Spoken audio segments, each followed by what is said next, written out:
corps qui va rentrer dans la poussière, mais ton esprit continuera à vivre. Alors où passeras-tu l'éternité? Aujourd'hui, Dieu t'étend la main. De façon que ce jour-là, tu ne diras pas, je n'avais pas entendu, tu n'étais pas venu vers moi pour me parler. Dieu parle au travers des hommes. Dieu ne va pas descendre pour venir te parler. Il y a des gens qui disent, bah, moi ces histoires de religion, j'en crois pas. Moi je crois à ce que je vois.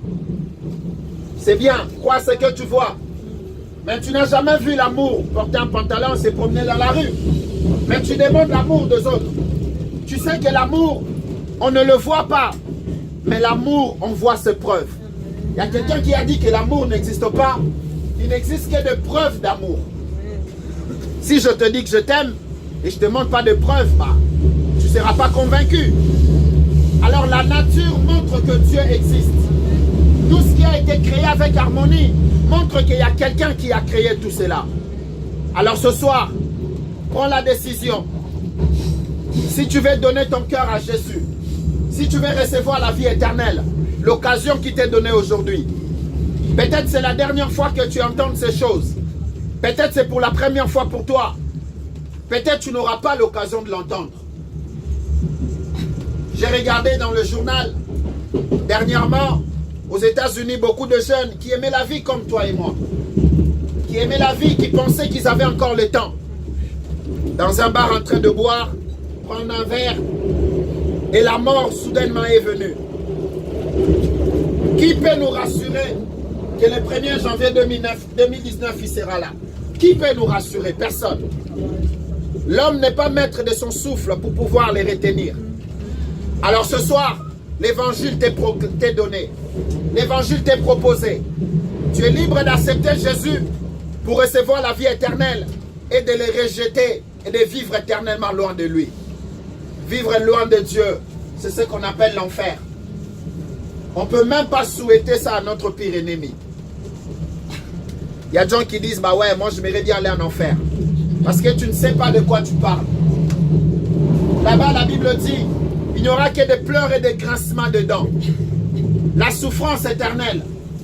Alors quelqu'un va me dire, mais pourquoi Dieu, s'il est amour, il va nous envoyer en enfer? Un juge, un bon juge, même si c'est son enfant qui a commis un meurtre, bah, il va envoyer son enfant en prison parce que c'est un bon juge. Dieu est juste. Dieu est amour, mais il est juste aussi. Mais il a laissé les hommes le temps de se repentir. J'ai parlé avec quelqu'un qui me disait, bah, si Dieu était bon, pourquoi les malheurs, pourquoi des guerres, pourquoi toutes ces calamités? Si Dieu était bon, bah, il allait mettre fin à ça directement. Oui, c'est très bien de dire ça. Effectivement, il a le désir de le faire. Mais si Dieu met fin à tout ce que nous vivons aujourd'hui, plusieurs vont aller en enfer. Parce que leurs péchés ne sont pas pardonnés. Ils n'ont pas eu le temps de se réconcilier avec Dieu. C'est pour cela que Dieu, dans son amour, il laisse encore le temps. Il accorde encore le temps aux hommes de se repentir. Toi qui es rebelle envers tes parents, pour que tu te repentisses. Toi qui trompes ta femme, toi qui trompes ton mari, pour que tu te repentisses, que tu fasses la paix avec lui. Parce que le jour du jugement, personne ne va échapper. Il n'y aura pas d'endroit où les hommes vont aller se cacher pour fuir la colère de Dieu. Alors ce soir, nous avons encore l'opportunité. Au moment où tu respires, tu as encore l'opportunité de faire la paix avec Dieu. Alors ce soir, je vous propose de donner votre vie à Christ. Ah, je ne vous oblige pas. Ce n'est pas une obligation, une contrainte. Mais c'est un choix qu'il faut faire.